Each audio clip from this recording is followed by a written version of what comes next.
Добрый день, меня зовут Сергей. Сегодня я бы вам хотел рассказать о своем проекте автоматизированной системы диспетчерского управления тепловым пунктом жилого дома. В данном проекте используется среда разработки SCADA TraceMod, OPC сервер Greybox. В качестве системы управления базами данных использовалась Firebird бесплатная, а также программа математического моделирования MATLAB. Перейдем к описанию самой мнемосхемы. Откроем проект TraceMod. Так. И перейдем на главный экран. Так, здесь мы видим прямой обратный участок трубопровода из городской тепловой сети. На входе сразу стоит теплосчетчик. Далее идет отопление в систему отопления, где стоит трехходовой клапан, управляющий температурой внутри помещения, и два насоса рециркуляционных, которые работают в режиме рабочий резервный. Далее идет у нас отопление в систему горячего водоснабжения. Здесь мы видим теплообменник, к нему идет вода из водопровода, идет горячий теплоноситель, и подогреваемая вода идет в систему горячего водоснабжения через рециркуляционный насос М2. Так, из контролируемых параметров у нас температура и давление. Также здесь в нижней части проекта мнемосхемы у нас указан навигация по проекту, кнопки навигации. Здесь же у нас в этом окне указываются все события. Здесь у нас какие-то нештатные ситуации, если появляется окно нештатной ситуации. И здесь же основная информация. Текущая дата и время, температура наружного воздуха и режим работы теплового пункта. Так, давайте теперь запустим проект и посмотрим на его функционал. Первое, что мы слышим, это звуковой сигнал о старте системы, и в окне событий также появилось сообщение о старте системы. Нажмем кнопку «Пуск» для начала сбора информации. Появились значения переменных. Сразу скажу, эти значения являются внутренними генераторами TraceMod. Первое, на что хочется обратить внимание, это режимы работы теплового пункта. Сейчас у нас режим зима. Температура наружного воздуха минус 12. Переключаем режим в лето. Видим, что исчезла система отопления за ненадобностью летом. Ну и температура у нас 18 стала. И режим лета. Так, перейдем обратно. Перейдем на окно тренды. Здесь у нас показывается в графических элементах вся информация о переменных теплового пункта, то есть давление прямое, давление обратное, прямая температура, обратная на всех трубопроводах. В всех тепловых пунктах могут происходить различные аварийные ситуации. Кнопка аварии и тревоги дает нам доступ к моделированию таких ситуаций в нашем тепловом пункте. Итак, все нештатные ситуации подразделяются на те, при которых система продолжает работать, и на тех, при которых система полностью останавливается. Давайте промоделируем ситуацию, при которой произошел несанкционированный вход в тепловой пункт. Нажимаем кнопку. Видим, у нас загорелась красная лампочка «Несанкционированный вход». Все насосы продолжают работать. Идет сбор данных. В окне событий написано «Несанкционированный вход в ТП». Нажимаем кнопку «Пуск», сбрасываем это тревогу. Теперь же промоделируем подтопление в тепловом пункте. Видим, что у нас выключились все насосы, остановился сбор информации, и в окне событий оранжевым написано подтопление теплового пункта. Вот. Значит, чтобы запустить дальше, нажмем на пуск. Также у нас есть аварии и тревоги насосов М1 и М2. Здесь можно промоделировать два события. Это сухой ход насосов М1 и М2, а также такую ситуацию, когда насос не сможет отработать необходимый перепад давления. Давайте посмотрим, как у нас отрабатывает насос М1-2, сухой ход. Опускаем давление до желтой стрелки. Видим, что давление стало критичным.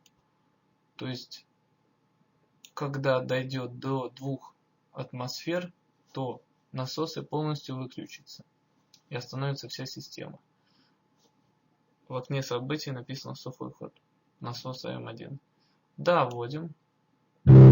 Выключается насосы системы отопления. Насос же системы горячего водоснабжения продолжает работать, так как для него все оставалось в норме. Сбросим. Так, то же самое и с сухим ходом насоса М2.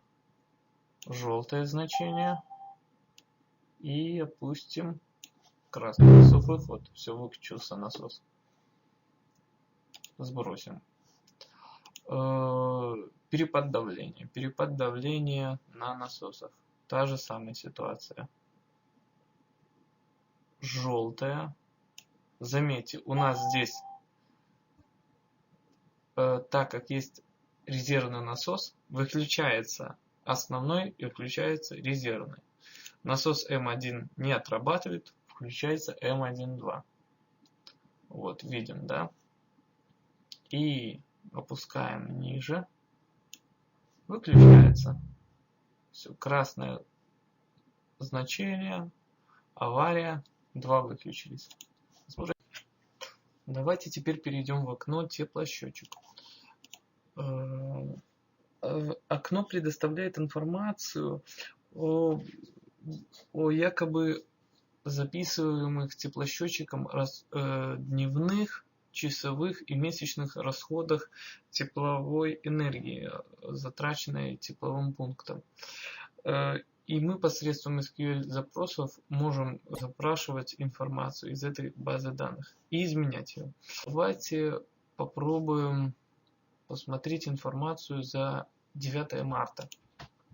Введем год, месяц и день и посмотрим почасовой расход тепловой энергии.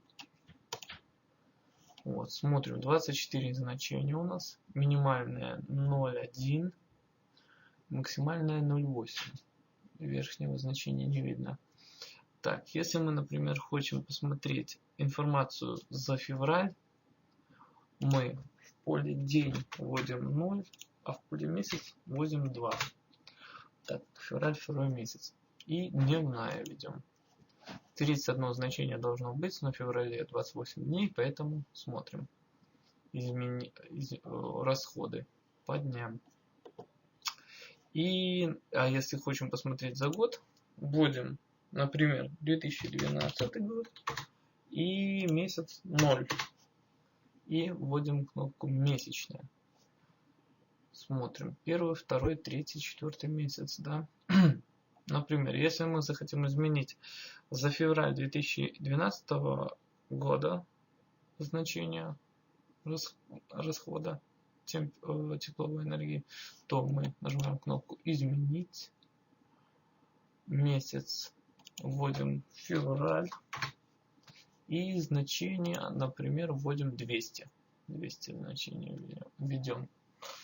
Ввели значение 200. Изменить. Теперь просмотрим еще раз, как изменилось или нет месячное.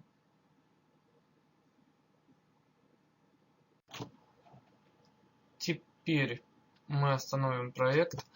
И я хотел бы вам показать работу, встроенную в TraceMod PID-регулятора, который управляет температурой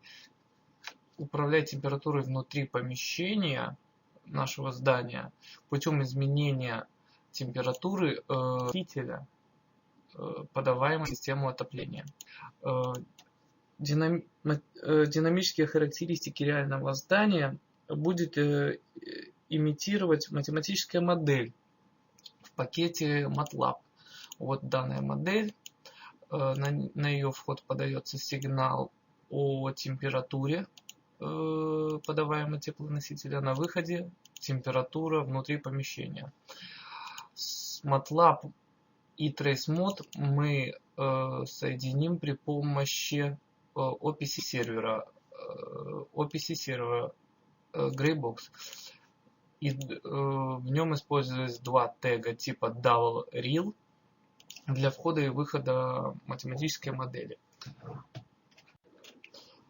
Давайте теперь запустим проект и посмотрим, как отрабатывает модель. Запустим проект.